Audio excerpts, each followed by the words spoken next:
Dear student, good afternoon. आज हम Gauss की प्रमेय के बारे में पढ़ेंगे। उसके पहले इसमें प्रयुक्त होने वाले कुछ परिभाषाएं, कुछ टॉपिक प्रयुक्त होंगी जो हम उसके पहले पढ़ लें। सबसे पहले हम पढ़ते हैं समतली कोण, घन कोण, ये सब क्या होते हैं। तो देखें, समतली जो कोण आपका होता है,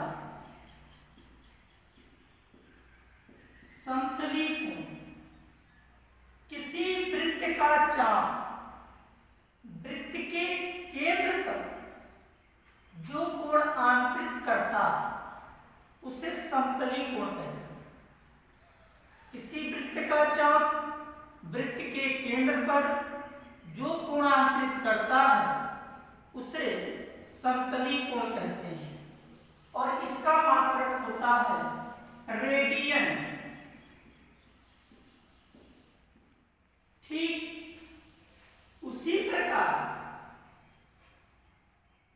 यदि किसी गोलीय पृष्ठ द्वारा गोले के केंद्र पर जो कोण आंतरित होता है उसे घन कोण कहते हैं। किसी गोलीय पृष्ठ द्वारा गोले के केंद्र पर जो कोण आंतरित होता है उसे घन कोण कहते हैं। घन कोण को ओमेगा से प्रदर्शित करते हैं। घन कोण को ओमेगा से प्रदर्शित करते हैं और इसका मात्रक होता है स्टेरेडियन। घन कोण का मात्रक होता है स्टेरेडियन। सांकेतिक में SR लिखा है। परिभाषा के अनुसार किसी गोलीय पृष्ठ का क्षेत्रफल गोले के केंद्र पर, हमने मान लिया केंद्र आपका O, यहां से R त्रिज्या पर एक क्षेत्रफल अवयव लिए D। इसके कारण इसके केंद्र पर जो कोण आंतरित होगा उसे हम घन कोण कहेंगे। सूक्ष्म क्षेत्रफल अवयव के कारण जो कोण बनेगा वो सूक्ष्म घन कोण होगा, अतः वह घन कोण होगा D में। R मीटर की त्रिज्या है। इस प्रकार घन कोण d ओमेगा बराबर आपका हो जाएगा dA/r²। यदि dA का मान r² के मान के बराबर हो जाए तब यदि dA बराबर r², तब आपका हो जाएगा d ओमेगा बराबर a मात्रक स्टेरेडियन। यहां से हम एक स्टेरेडियन की परिभाषा भी निकाल सकते हैं। तो आप लिख सकते हैं एक स्टेरेडियन वह घन कोण है। ध्यान से देखेंगे, सूत्र से ही परिभाषा है। एक स्टेरेडियन वह घन कोण है जो कि गोले के पृष्ठ के एक भाग द्वारा जिसका क्षेत्रफल उसकी त्रिज्या के वर्ग के बराबर हो तथा वह गोले के केंद्र पर कोण आंतरित करता है, वह स्टेरेडियन कहलाता है। अगर हम गोले के संपूर्ण पृष्ठ के द्वारा हम घन कोण का मान निकालें तब हम क्या पाएंगे, गोले के संपूर्ण पृष्ठ का जो क्षेत्रफल होता है वो आपका होता है 4πr²। गोले के संपूर्ण पृष्ठ का क्षेत्रफल होता है 4πr²। तब आपका घन कोण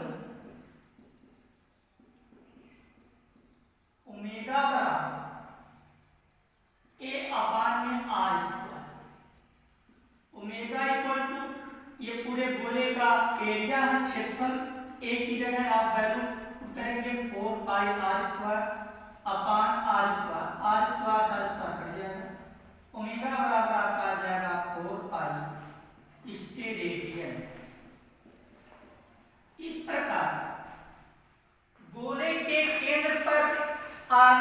घन कोण कितना होता है?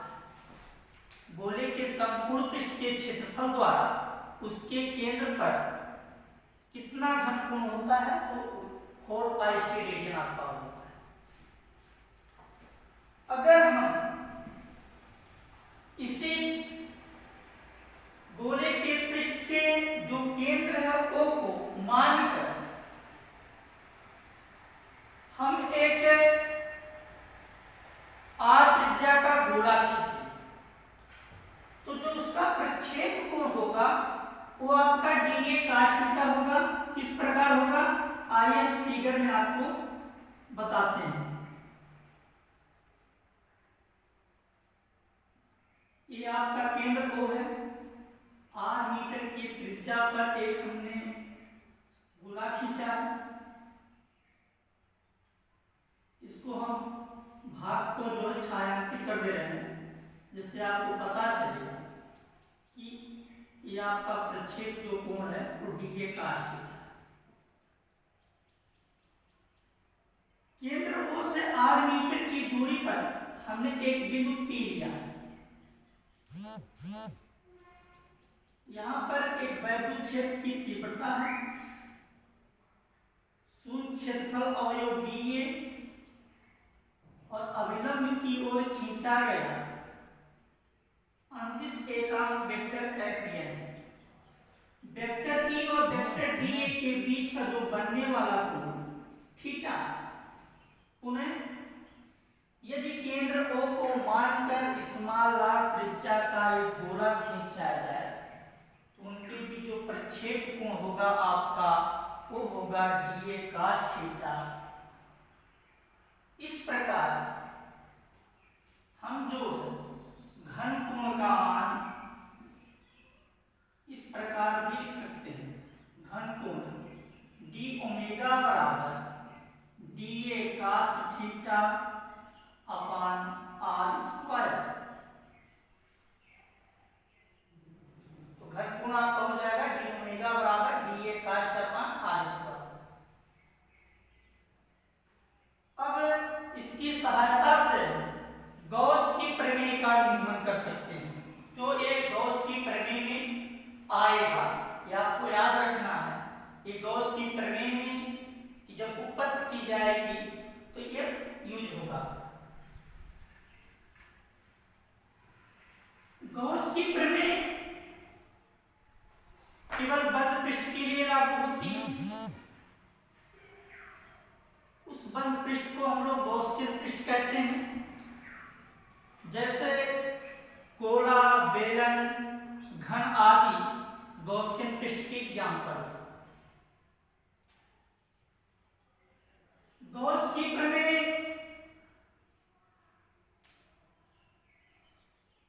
किसी बंद पृष्ठ के लिए लागू होती है।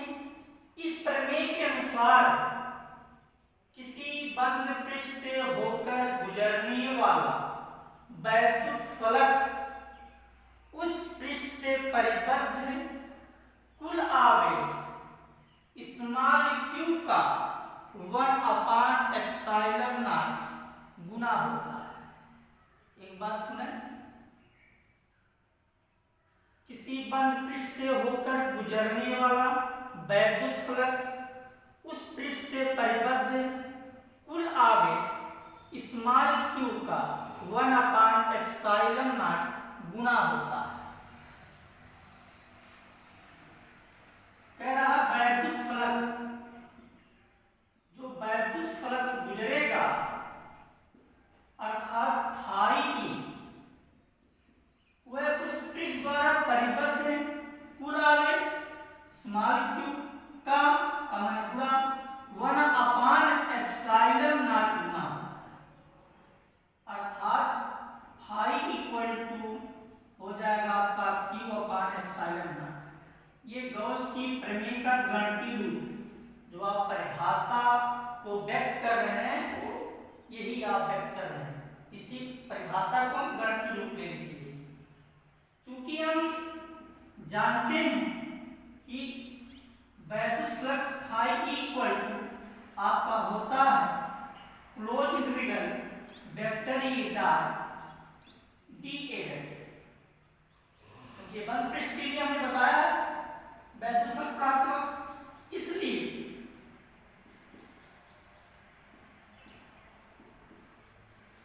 फाई ई इक्वल टू आपका हो जाएगा Q upon epsilon not equal to close integral vector E dot vector D. आवश्यकता अनुसार हम दोनों वैल्यू को कर सकते हैं। अब हम ये किस प्रकार उत्पत्ति इसकी होती है, फार्मूला कैसे आया, इसको हम निगमन करेंगे। तो आइए देखते हैं इसकी उत्पत्ति किस प्रकार होती है। हमने एक बंद पृष्ठ ले लिया,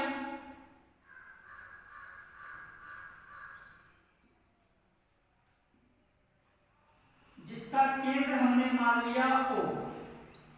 इससे r मीटर की त्रिज्या पर एक बिंदु P लिया गया है और जो वैद्युत क्षेत्र में है, और यहाँ से हमने सूक्ष्म क्षेत्रफल dA लिया है। इसका एकांक सदिश जो है वो कैपियन है, जो बाहर की ओर खींचा गया है, और इनके बीच बनने वाला कोण यहाँ थीटा है। और चूंकि हमने बताया कि गोले के केंद्र पर जो कोण आंतरिक होगा उसे घनकोण कहेंगे, कि आपका घनकोण है ओमेगा। ये गोले का संपूर्ण पृष्ठ है, इसलिए इसका क्षेत्रफल जो है आपका A। इस प्रकार आप फिगर को एनालिसिस कर लेंगे, प्रदर्शित कर लेंगे, उत्पत्ति करेंगे कि प्रूफ कैसे होगा।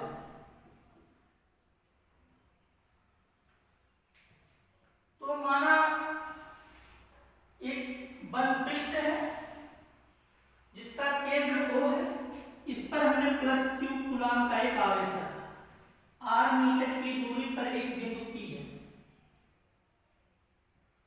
तो इस बिंदु P से होकर गुजरने वाला जो आपका वैद्युत फ्लक्स होगा वो d फाई ई होगा, क्योंकि क्षेत्रफल सूक्ष्म है तो वैद्युत फ्लक्स भी आपका सूक्ष्म ही होगा। अतः आप लिखेंगे सूक्ष्म क्षेत्रफल अवयव dA वेक्टर dA से होकर गुजरने वाला वैद्युत फ्लक्स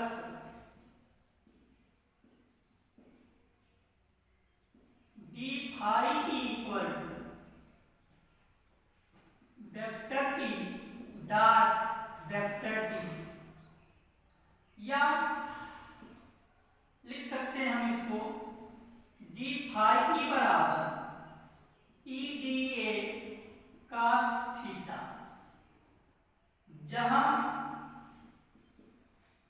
जो थीटा है वो वेक्टर ई और वेक्टर डी ए के बीच का बनने वाला कोण है, जहां थीटा वेक्टर ई व वेक्टर डी ए के बीच का कोण है।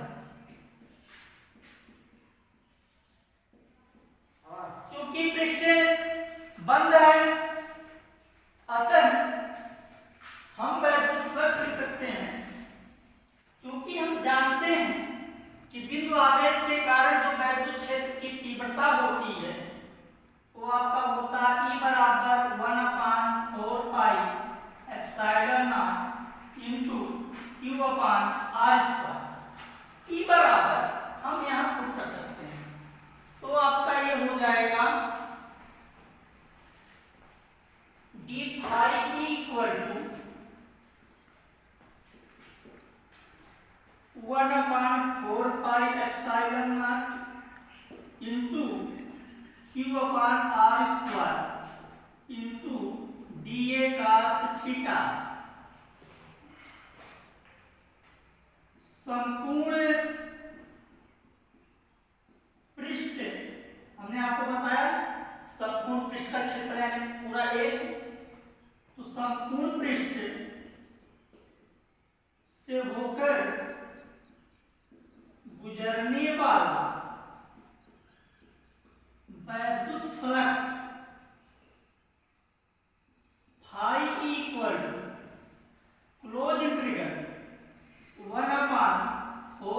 पाई epsilon not into Q upon R square into dA cos theta.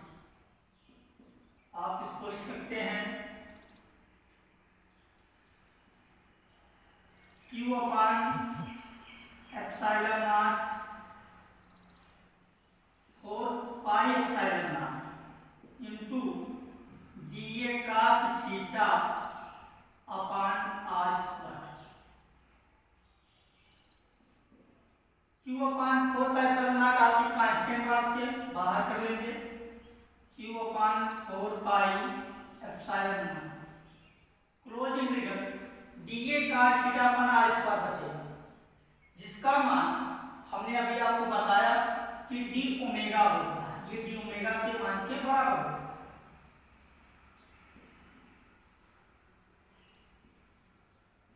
इस प्रकार Q upon 4 pi epsilon not into close integral D omega. तो हमने आपको बताया कि किसी गोले के केंद्र पर जो कोण आंतरिक होता है वो घनकोण जो होता है 4 पाई के मान के बराबर होता है। अतः जो है क्लोज इंटीग्रल डी ओमेगा की जगह आप 4 पाई लिख सकते हैं। मैंने ये प्रूव करके आपको पीछे दिया। 4 पाई से 4 पाई कट जाएगा, आपका हो जाएगा फाई बराबर क्यू अपान एप्सिलॉन नॉट। इस प्रकार गॉस की प्रमेय की उत्पत्ति हो जाती है। आप इसको पुनः एक बार रिवीजन करिएगा। अगर एक बात और है, अभी इसमें एक चार्ज दिया गया, जो मैंने फिगर बनाया था उसमें मैंने केंद्र O पर जो है एक चार्ज दिया था Q। अगर उस पृष्ठ के भीतर कई आवेश हो तो आपका वैद्युत फ्लक्स क्या होगा? माना पृष्ठ के भीतर आवेश इस प्रकार, जैसे plus Q1 minus Q2 plus Q3 plus Q4 minus Q5 and so on. तो संपूर्ण जो वैद्युत फ्लक्स होगा वो फाई इक्वल टू होगा इसी फॉर्मूले से 1 अपान एप्सिलॉन नॉट ऐसे कर लेंगे, इनटू में आप सबको ऐड करेंगे, पहला चार्ज धन दूसरा चार्ज धन तीसरा, इसी प्रकार जितने भी चार्ज रहेंगे उनको आप ऐड करेंगे। ये Q1 प्लस करिए, Q2 का मान माइनस है तो माइनस में लिखेंगे, प्लस Q3 का मान प्लस में तो प्लस में लिखिए। फिर आपको जोड़ना है, उनके चिन्हों के साथ लिखना है। Q4 प्लस ब्रैकेट में माइनस Q5, अर्थात phi equal to 1 upon epsilon not sigma Q। सारे आवेशों का हम योग कर लेंगे। इस प्रकार इसको हम हल कर सकते हैं। इस पर आधारित प्रश्न भी आपसे पूछे जाते हैं। सब परीक्षा की दृष्टि में सबसे इम्पोर्टेंट है गॉस की प्रमेय, बहुत बार पूछा जाता है। इस प्रमेय के आधार पर अनुप्रयोग है जो हम चर्चा कल करेंगे, और आप इसको रिवीजन करिएगा। कल हम इसके अनुप्रयोग को लेकर उपस्थित होंगे। Thank you.